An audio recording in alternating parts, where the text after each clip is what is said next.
Alright, Tubers, I got good news and bad news. First with the good news. One of my sisters gave me a little money for my birthday. One of my sisters brought me this air drill. My air drill had been broken for a year and a half. I'd been using an electric drill, which is a real pain. So big, you know, and clumsy. It's hard to work on a car with those. But my other sister sent me some money, and with the money I picked up, Be Bugging Out had mentioned, you know, when I was painting this cavity up in here. Yeah, been here when I was doing all that with the rattle can. He said, you know, you can get a detail gun pretty reasonable at Harbor Freight. So there it is, Be Bugging Out. I don't know, this is the better one that they had. I don't know how good it is, but I think I'm going to give it a try. You know, it'd be a part of my new endeavor. Haven't put it together yet, but I want to thank my family for the birthday gift. That's awesome. They also went together and got me a iPad, which I haven't learned to use that yet. But anyway, back on the gun here, it's really small. I hope it works out. Thanks for the tip. I'm gonna give it a try, dude. Anyway, I've got a starter to change on my van. I believe I'll take a little footage of that. All right, fellas, I got this starter that I'm gonna put on the van. This is one I'd taken off another vehicle that had. It seems like when I replaced the starter that I was thinking it was a solenoid issue, and it turned out to be an issue with the wiring or something.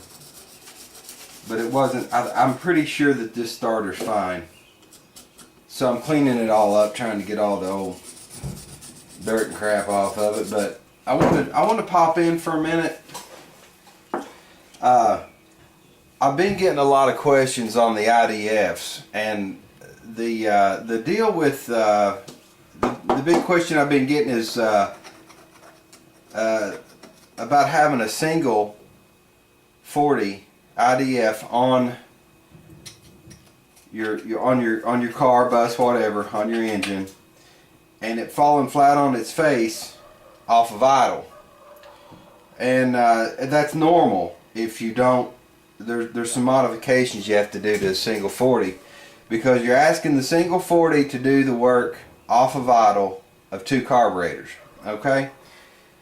The first thing that I do with those is you can either try to buy bigger accelerator pump jets. I drill mine out, you know, and you can do that, and it's that's kind of a process of depending on your how big your motor is to how big you need to drill that out. Another thing you might want to do, like I'm getting ready to do one for a 1915, and you have to put a zero bypass jet in the bottom of the carburetor. What that does, instead of letting the fuel, a portion of it return into the bowl, it sends it all through the pump jets. Okay, and you know, to me, it's a matter of opinion. I know I'm going to get comments that people say, well, I do this and I do that, and it works fine for me. I wouldn't put a single 40 on anything bigger than a 1915, and really, to me, the 1915 is a stretch, because, you know, if you go and try to do that on a motor that's stroked and so on and so forth, and you got a lot of CCs, you're going to be hard pressed to ever get a single 40 to run on one of those. And you're defeating your purpose anyway. If you've got a motor that big, in my opinion, it needs two carburetors on it. Now, some people disagree with that, and that's fine. You know, if you disagree, you disagree. But I'm going to be doing that work on a 1915 coming up shortly. I just got off the phone with CB Performance ordering the zero bypass jet, and I'll cover that. But you know, this is for the guys who've been asking me a lot of questions about it lately, because that's it happens. It's going to happen if you put a single 40 IDF on a motor that big. You're gonna have to do work on the carburetor. It's not gonna. It just, you know, if you think about it, it's just really it's gonna make sense that if you take a carburetor that's part of a set that runs a Volkswagen engine and you take one of those carburetors out of the equation and you put one in place, you're going to have jet work to do. So yeah, that's pretty much I want to throw that out there for those guys who've been asking me that question, because it seems like lately I've been getting a lot of comments wondering why my single 40 IDF falls flat on its face off of idle. And I'll tell you guys, if it's happening to you, you'll find it's very symptomatic of like a bad accelerator pump. It's what it is. It's not. It's just the way it is. So yeah, that's coming up. I just wanted to kind of do a response. You know, it's hard to explain all that in a comment. You know, so for you guys that are running the single 40 IDF, that's and having that trouble, that's what your problem is. So anyway, I hope I cleared that up. I'm gonna get back to cleaning on this starter, and I'm gonna throw it on the van. All right, guys, I got about 10 pounds of old dirt off of it. I'm not trying to make it look pretty. I just don't like putting filthy, grimy parts on anything. Yeah, so I'm gonna go ahead and do a vid on changing the starter, guys. I know that, you know, for you fellas that have been doing the Volkswagen thing for a long time, it's going to be a boring video, but I have a lot of I get a lot of questions on just very basic how-to stuff with Volkswagens. There's a lot of guys that are just getting into it, and some of them are younger guys, and you know, it's they're a pretty weird machine. If you've you know, if you're new to them, they seem very different, and people have a lot of questions. So don't want to bore anybody, but I'm going to go ahead with the how-to on changing this starter for those fellas out there. Alright guys, I put a little white lithium grease on the starter there before I do anything else, so I don't forget. And let's go back here to the van. We'll take out start taking the bolts loose. Okay, there's that nut right there where the light is. That goes through the bell housing, your transaxle, and it goes through your starter, and it's got like a half moon head on the other side. You'll see when you take it out. That nut's got to come off, and then you can take the other bolt out of the transaxle out, and then your starter will come off. But we'll have to get the wiring off the starter before we do that. Alright guys, here's the starter. Now your the bolt that we took the nut off of from the top, you can't see it, it's over top. It'll have the half moon shaped head that rests against the starter to where you don't have to have anything to hold it on this side. You can see the other bolt. Before you take any of those wires off, you should have already taken your make sure your battery's disconnected.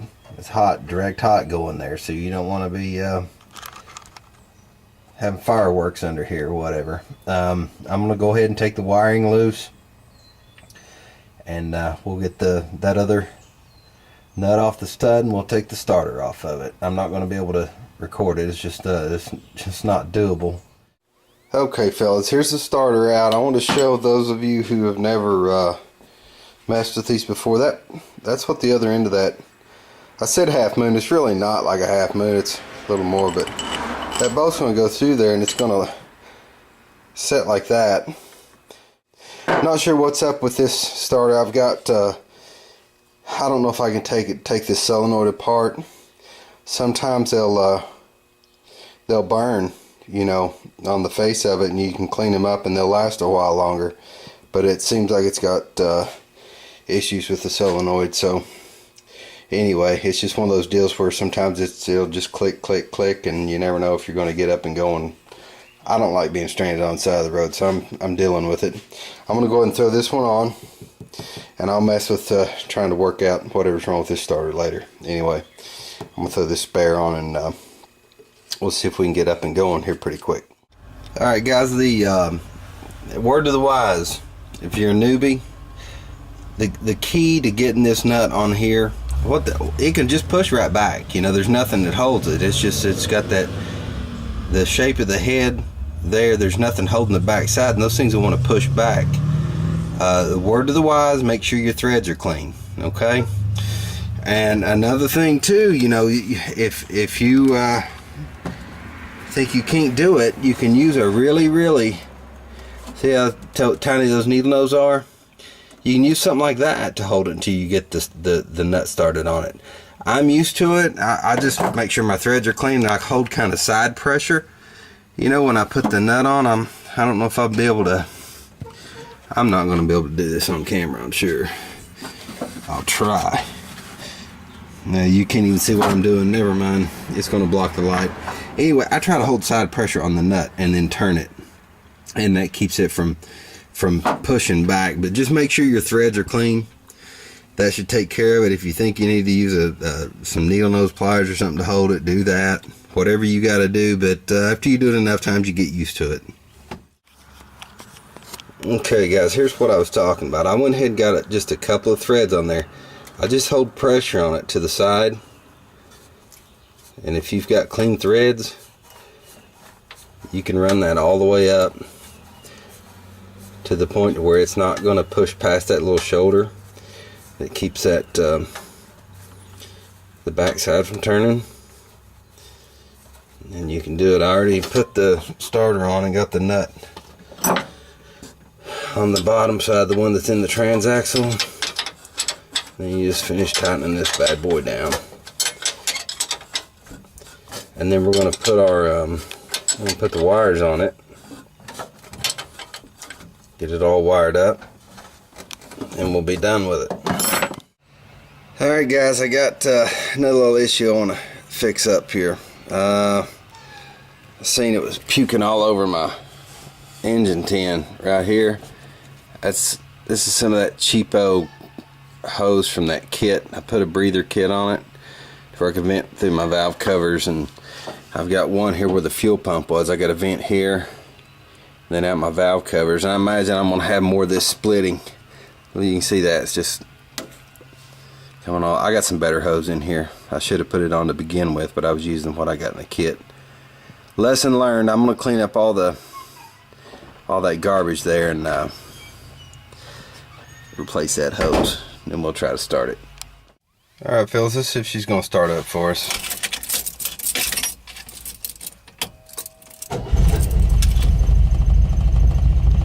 Yeah, cool beans.